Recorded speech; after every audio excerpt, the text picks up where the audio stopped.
Ok, petite vidéo. On m'a invité sur un shooting pour Maserati. Donc ça va être trop bien. On m'a invité en tant que cadreur et conducteur parce que comme on veut faire des rolling shots, enfin le photographe vidéaste en question veut faire des rolling shots, on a besoin d'être 3 personnes pour conduire 2 voitures plus quelqu'un qui est dans le coffre ou à la fenêtre pour faire les rolling shots. Donc je vais à la fois servir de vidéaste pour l'aider un peu et cadrer plus de plans puisqu'il doit faire photo et vidéo. Et à la fois je vais conduire un peu, donc on va voir ce que ça donne. Je vous emmène avec moi rapidement avec la GoPro. C'est parti. Bon alors je vais commenter un peu cette vidéo pour vous montrer les différents plans que j'ai pu faire. Alors à la GoPro j'ai malheureusement filmé que le début où on a commencé par faire des plans statiques. Parce qu'évidemment on a voulu boucler un peu la sphère photo avant la sphère vidéo, comme la photo est un peu plus simple et plus rapide à faire. Bon finalement on a pris beaucoup de temps et on a un peu galéré niveau organisation, c'était la première fois pour nous qu'on travaillait ensemble. Mais du coup j'ai commencé par faire quelques plans, on avait déjà oublié de mettre le cache-plaque dès le début, donc on a dû recommencer. En plus il y avait un soleil assez pétant, hein, même si on avait cherché des endroits d'ombre, on était proche d'une forêt. Donc ça faisait des reflets pas forcément bien, même avec un filtre polarisant ça faisait trop de reflets sur la voiture. Donc on a décidé de la mettre entre deux arbres mais au soleil, sauf qu'on pouvait la shooter surtout quand il y avait des nuages. Après bah c'est comme ça, hein, s'il y a du soleil, il y a du soleil, donc on shootait quand même, que ce soit photo ou vidéo. Donc là je vous montre à l'écran les quelques plans que ça donnait, qu'il faut bien sûr stabiliser, étalonner par la suite. C'est le plus important hein, pour moi quand on fait de la vidéo ou même de la photo, c'est la post-production. Mais au moins j'avais des plans pas trop mal pour commencer, ça faisait une base. Ensuite on a vu que le temps commençait à se couvrir vachement vite, donc on s'est dit on va aller faire des rolling shots. Avant d'aller les faire, on a fait un petit tour de repérage et j'en ai profité pour faire 2-3 plans en plus de la voiture qui faisait 2-3 allers-retours là dans le chemin de forêt. Ça nous a pris vraiment 4-5 minutes et au moins ça a fait des plans en plus. Donc après on est parti en rolling shot où là on a alterné les rôles entre photographe et moi vidéaste. Et là c'est vraiment un régal. Je pense qu'on arrive sur les plus beaux plans, vraiment c'est trop beau. Je vous montre ça un peu en quelques images sans que je parle pour que vous puissiez apprécier un peu les quelques rolling shots.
Donc voilà, à cette heure-là, il était déjà 17h, on était parti de la concession à 14h30, on était censé rentrer à 18h, donc grosso modo on devait rentrer.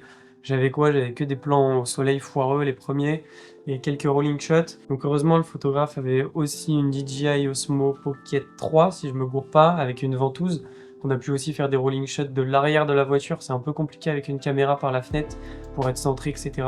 Donc ça s'est vraiment bien fait avec la DJI Osmo Pocket, mais il nous manquait cruellement de plans. Donc c'est là qu'on a reposé la voiture à l'endroit initial et on s'est dit on fait l'intérieur. En plus la météo était beaucoup mieux parce que du coup on était entre nuages et pluie, mais l'exposition était bien mieux et le mood était bien mieux. Donc c'est là qu'on a recomplété tous nos plans, en plus on était vraiment bien échauffés. Donc moi j'ai fait tout ce qu'il fallait en vidéo, il a fait tout ce qu'il fallait en photo. Et on s'est dit sur la route du retour au concessionnaire, je vais finir les derniers plans avec un shutter en dessous de 1/50, sachant que je shootais à 25 images par seconde, donc en dessous de 1/50, ça fait vraiment du saccadé. Ça donne un petit effet pour derrière pouvoir faire des plans dynamiques. Et donc on a fini sur des plans comme ça, en mettant aussi un peu la montre en avant, parce que la montre Maserati, c'est les clés de la voiture en fait. Et voilà, du coup ça a fait un shooting en speed, enfin à la fois pas en speed parce qu'on a pris beaucoup de temps, mais à la fois on était complètement désorganisé avec une météo qui arrêtait pas de changer. C'était un peu galère, première fois qu'on travaillait ensemble, enfin voilà, on a tout fait au feeling. En tout cas, c'était une super expérience, vraiment, je le remercie encore une fois Mathieu de m'avoir invité pour ce shooting. Je mets son Insta dans la description si vous voulez aller voir ce qu'il fait, c'est vraiment super quali. Donc voilà, c'était une petite vidéo courte, simple, sympathique, juste pour vous montrer les quelques plans que j'avais pu faire, et parce que vraiment j'ai apprécié ce shooting, alors je voulais en faire aussi une petite vidéo derrière. N'hésitez pas à me dire si ça vous plaît de me suivre un peu dans mes shootings automobiles, comme dans ce genre de vidéo, si vous voulez des tutos plus appliqués ou pas. J'essaierai de prendre vos avis en compte par rapport à cette vidéo et les anciennes, et puis j'essaierai de faire du contenu qui vous plaît. Dans tous les cas, moi ça me plaît quand ça parle d'automobile et de photographie et de vidéo. Donc voilà, en tout cas si vous voulez supporter la chaîne, vous avez aussi des petits liens affiliés du matos que j'utilise, mais également de mes presets photos.